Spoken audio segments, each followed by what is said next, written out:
Welcome to my channel, where the scariest stories come to life. Before we dive into today's chilling tale, make sure to hit the subscribe button and turn on notifications, so you never miss a story. Now, let's get into the horror. This isn't my first encounter with these beings.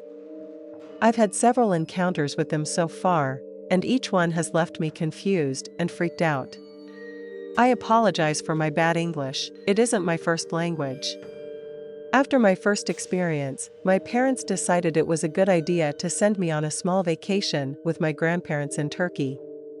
They thought it would help me relax after such a stressful year. They also took me to a doctor and later to a therapist to see if there was anything wrong with me. So far, no one believes what I've seen, but that doesn't stop me from believing it myself. My grandparents live in a small house in a remote village. Their closest neighbor is kilometers away, making it almost impossible to visit anyone. There are barely any trees around, and it's always scorching hot in June. Sleeping at night is far more difficult than people think. One evening, my grandparents had already gone to bed, and with nothing interesting to watch on TV, I decided to call it a day. Instead of sleeping inside, I chose to sleep outside, on the balcony. I didn't want to sleep in the garden, fearing I might wake up to a snake wrapped around me. Climbing down from the balcony would also be asking for broken bones. I grabbed some pillows and a few blankets, turning on the balcony light. Sleeping in the dark isn't something I enjoy, not after all the experiences I've had. The light was more for my own comfort, but I could already feel something was off. The temperature outside dropped suddenly, and a terrible feeling of being watched crept over me, making me paranoid. I glanced back inside the house, but there was nothing. I shrugged it off, thinking I was overreacting. At least, that's what I told myself. When my eyes traveled down to the garden, I saw something I recognized all too well. My eyes couldn't deceive me, not with the light I had. Below me stood a very tall, grayish-white figure, a tall gray. It was impossibly tall and skinny. I couldn't say exactly how tall, but it was definitely much taller than the average human. Its shoulders were thin, and its long arms stretched down to its knees, almost like those stretchy toys with elongated limbs. It just stood there, staring at me, and I stared back.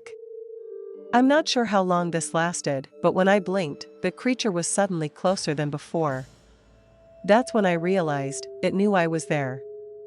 I froze with fear. The alien tilted its head slightly to the side, as if curious about me, then straightened it again. I finally mustered the courage to react. Instead of freaking out as I usually did, I decided to stay calm. Slowly, I waved my hand at it. But despite my efforts, I couldn't stop myself from trembling in fear. I asked, "What are you doing here?" My voice was shaky, barely above a whisper.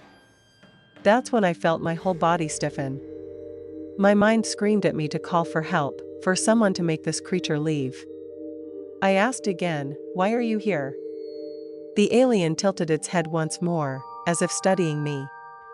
It moved closer, standing directly beneath the balcony, looking up at me with its large black eyes. I hadn't noticed its mouth before, but now I could. It was a thin, almost invisible line. I was shaking uncontrollably, terrified by how close it was. Suddenly, a loud voice broke the silence. "What are you doing on the balcony in the middle of the night?" It was the village police officer, who often patrolled at night. My eyes darted to him, but when I looked back down, the alien was gone. The officer immediately noticed how alarmed I was. I was visibly shaking and nearly collapsing to my knees. "There's something in the garden," I stammered. The officer didn't hesitate. He entered the garden to investigate, then called a few more officers to check the surrounding area. My grandparents were woken up by the commotion, and I explained what had happened. My grandfather, who has a bit of an obsession with aliens, bombarded me with questions about what I'd seen. To my surprise, he wasn't shocked or skeptical. He told me that encounters like these have been common in our family. That's when I learned the truth. My grandfather was, or maybe still is, an abductee. My dad was a staunch believer in UFOs, aliens, and anything paranormal. He thought it was essential that my two younger brothers and I knew about this stuff, so he told us all kinds of stories while we were growing up. It scared the hell out of all of us and still affects us to this day, even now, in our 30s. When I was in my late teens and early 20s, I lived with my dad. He lived in a 3-bedroom trailer. At the time, I smoked cigarettes, and the house rule was that I could smoke in the living room at night but not in my bedroom. My dad said the smoke could travel and wake him up. That rule plays a big part in what happened next. In the trailer, my dad had built a 3-way bunk bed for my brothers and me. The middle bunk faced outward from the other two, leaving about 3 to 4 feet of space underneath. That was my bunk. The bunk was positioned so that if I lay on my back, the door was directly behind my head, with just enough clearance for it to close. I hope this paints a clear enough picture. One night, I was watching TV in my room. It was late, so I eventually turned everything off and lay down to sleep. I don't remember how much time had passed before I heard it, the noises. At first, I heard what sounded like footsteps coming down the hallway behind me. They moved back and forth, accompanied by light tapping on the walls. The sound was unsettling enough, but then the footsteps stopped. They stopped directly behind me, in the doorway to my room. My heart was pounding, and I lay completely still, trying to listen. That's when I heard it. Something ran into my room and under my bed. To say I was terrified is an understatement. I wanted to scream for my dad, but I was too scared to yell or make any noise. Every muscle in my body was frozen with fear. I needed to wake him up somehow. Then I remembered the cigarettes. I reached out, as carefully and quietly as I could, and grabbed my pack from the TV stand. It was close enough to the bed that I didn't have to move much. I lit one up and began blowing the smoke out into the hallway. Luckily, it worked. My dad woke up and started yelling at me for smoking in my room. The next day, I explained to him why I had smoked in my room, and surprisingly, he was fine with it. But, true to his nature, he didn't fully understand why I had been so scared. That was just how my dad was, matter of fact, even about the paranormal. To this day, I can remember that night like it was yesterday. Ever since I can remember, from the first time I looked up at the sky, I knew something was off. My parents didn't let us watch much TV when we were younger. We spent our time playing outside or inside with our toys. Now that I'm 19 years old, my mother has started sharing stories from when I was little. At the age of 4, I apparently told her that I wanted to go to space. Most people would think of this as something silly and not worth worrying about, but my mother did worry when she asked a simple, why? My 4-year-old self had told her that the stars were calling me, telling me to come home. Around 2007, when I was 8 years old, my obsession with space worsened. I looked up everything I could about planets and stars in the library. My father assured my mother it was just a phase that kids go through and not to worry. She believed him, but one day, I asked her if she had seen the tall man in the hallway a few days before. My father, who doesn't like seeing me afraid, sad, or worried, yelled at me to never talk about it again. Since that day, I can't remember a lot of things from my childhood. This is where the scary part begins. I had never seen an alien's face on TV or a computer when I was little, but somehow, I knew exactly what they looked like. I can still remember standing in a white room with a large window that made it easy for me to see the stars. It was beautiful. Strangely, I wasn't panicking at all. Not even when the tall man appeared and took my hand, leading me somewhere else. It felt as if I had a strange connection with him. Now, I can't sleep peacefully like I did when I was little. I'm terrified of the dark for reasons I can't explain, and the thought of aliens fills me with fear. I don't know why I'm like this. The strangest thing my parents always tell me is that they might have picked the wrong baby at the hospital. I don't look like them at all.